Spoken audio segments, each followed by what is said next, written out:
বিগত কয়েক মাস ধরে দেখতে পাচ্ছি যে বিলাসপুরে বিভিন্ন সময় দুই গ্রুপের ভিতরে যে বিবদমান ঝগড়াঝাটির কারণে তাদের ভিতরে যে বোমা তারা ইউজ করতেছিল, সেই বোমা বিভিন্ন সময় আমরা যখন অভিযান পরিচালনা করেছি তার ভিতরে যে বোমাগুলো ছিল অ্যাক্টিভ,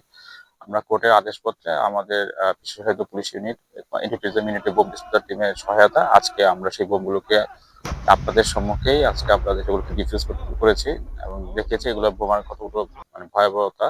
এগুলো যদি আসলেই হতো তাহলে প্রাণ নাশের একটা সম্ভাবনা ছিল। আমি আশা করব যে এলাকাবাসী তাদের এই বিষয়টাতে অনুধাবন করতে পারবেন যে জীবন নাশের আইটেম নিয়ে কখনো যেন তারা পারস্পরিক বিবদমান ঝগড়াতে যেন ব্যবহার না করেন, এতে সাধারণ লোকজনের জীবনযাত্রা মান যেমন নষ্ট হয়, জীবনের নিরাপত্তা থাকে, হুমকিও থাকে। এবং পাশাপাশি যারা আগামী শিশু প্রজন্ম তারাও এটা ভয়াবহতা থেকে যেন মুক্তি পায় সে ব্যাপারে আমাদের সকলের সাথে কাজ করতে হবে।